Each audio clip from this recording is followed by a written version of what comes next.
Okay, so I did a couple things that were not on camera. So what I've done is gone ahead, we're going to pull the side cover off so we can explore. I know what's taking this, why this is so hard to get off. So this is the motor shaft, drive shaft, or motor pump assembly, I think. But while we're doing that, to get this cover off right here, we had to take the input shaft, or the input cam slash arm, whatever you want to call it, off. Can't remember what this does right here, but it's a tensioner of some sort. And then also, this is the Pto mechanism, okay?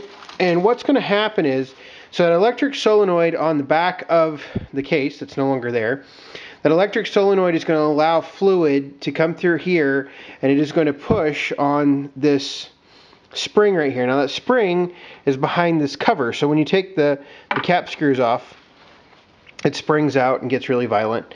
And I mean, it's not really bad, but I mean, you can tell it's obviously in there with some pressure. So there are numerous springs in there. There's actually, I think, 3 sets of springs, like that right there. And they sit on this little plunger right here, which, oh, that's interesting. So, glad I did this. That little key right there is not supposed to look like that. So that is actually fallen off at some point, and it should not be in multiple pieces in the case. I'm going to let it sit right there. I'm going to get a magnet to get it out of there. That way it doesn't fall down in the case. So that's very interesting on how that works. I did not expect that to be there. I don't even know exactly where it came from. Oh yeah, there's a channel right in the end of that. So I'm gonna go get a magnet and get that key out of there. Okay, so what do we have? I took this side plate off. There was a snap ring on here that I forgot to remove, and then after I whacked it with the rubber mallet a couple times, I remembered that snap ring was there. So I did have to take a snap ring off. You can see the little groove right there. But let's look in the differential here, or in the transaxle. All right, so this right here is the input, and that's the swash plate right there. So what's going to happen is, hopefully you can kind of see in there, see those things right in there at the tip of my finger? Those are the pistons that actually control the movement of the fluid. So what will happen is as that fluid comes out of the charge pump, through the main case here and into this swash plate here, this plate right here will change angles. I don't think I can do it by hand, but it will, because of the arm, it will change angles, and as it changes angles, the machine can change direction and also change the speed of the fluid. I cannot remember what this does right here. Sitting here thinking, and I know I've read about it before, but I think it basically controls, it's an adjustment on the swash plate for like centering.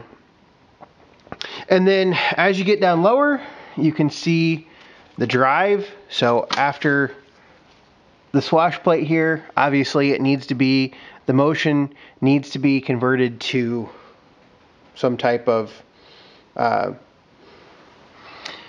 I said something wrong earlier. I'll get over that in just a second.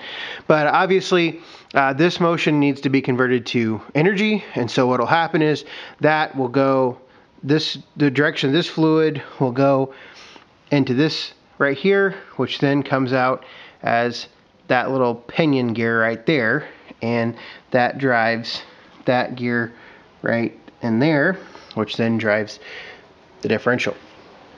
This is the differential here.